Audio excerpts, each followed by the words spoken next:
বর্তমান আমাদের তরুণ ছাত্র যুব সমাজদেরকে নিয়ে আমাদের অভিভাবকরা রাষ্ট্র পরিচালনা যারা করেন তারা আমাদেরকে নিয়ে আসলে কী বলবো, আসলে এই ক্ষমতা, রাজনীতি, দাপট এইগুলো নিয়ে আসলে আমাদেরকে নিয়ে একটা খেলা খেলছে।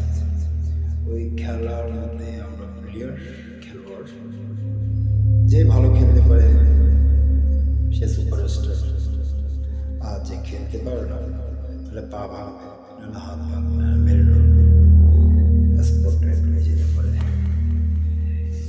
এই রাষ্ট্র ব্যবস্থা, সমাজ ব্যবস্থা, এই দেশের ব্যবস্থা চেঞ্জ হবে না, হবে না।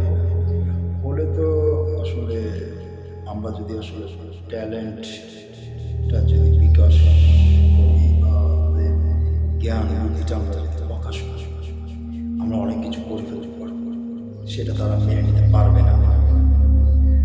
তারা আমাদেরকে নিয়ে সামান্য জায়গা দখল, চাঁদাবাজি, সন্ত্রাসী, এগুলোর একটা টাকা ব্যালেন্স আসে। যদি আমরা তরুণ ছাত্র যুব সংস্থা কী করি, হয়তো নেশায় লিপ্ত থাকি, নারী, জুয়া, এগুলো নিয়ে আমরা লিপ্ত থাকি। এটা সব জগতে আমরা নিজেকে হারিয়ে ফেলেছি। আমাদের ভবিষ্যৎ অন্ধকার।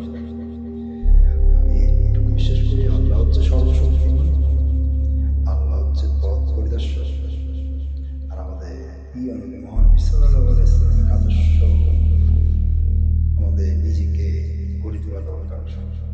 কারবালার কথা চিন্তা করতে গেলে আসলে কি বলবো, আমাদের জান্নাতুল সরদার হযরত ইমাম হুসাইন রাদিয়াল্লাহু তাআলা আমাদের জন্য কি করেছে, আমরা না জানি কি করতে পেরেছি, কিছু বুঝতে পারিনি।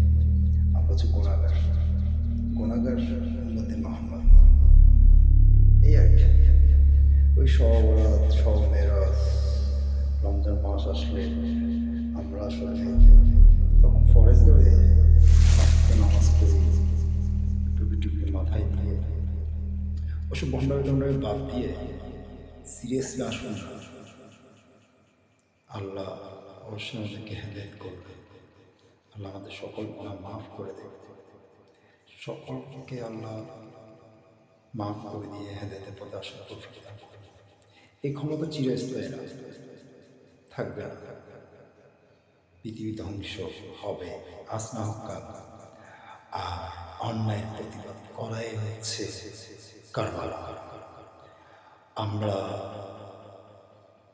সেই ইমাম মেহেদীর সৈনিক হওয়ার মতো আমাদের কোনো অধিকার নেই, আমাদের কোনো ওই পরিমাণ আমাদের চরিত্রও নেই, ওই পরিমাণ আমাদের আমলও করতে পারিনি। আমি কখনো ইমাম মাহাদির সৈনিক হতে পারবো না। তা আমাদের ভবিষ্যতে আমরা এটা করতে পারি, যত অন্যায় হবে অন্যায় প্রতিবাদ করাটাই হচ্ছে কারবার। তাহলে আমাদের ইমাম হুসাইন রাদিয়াল্লাহু তাআলা আদর্শ আমরা নিজের মধ্যে ধারণ করতে পারব।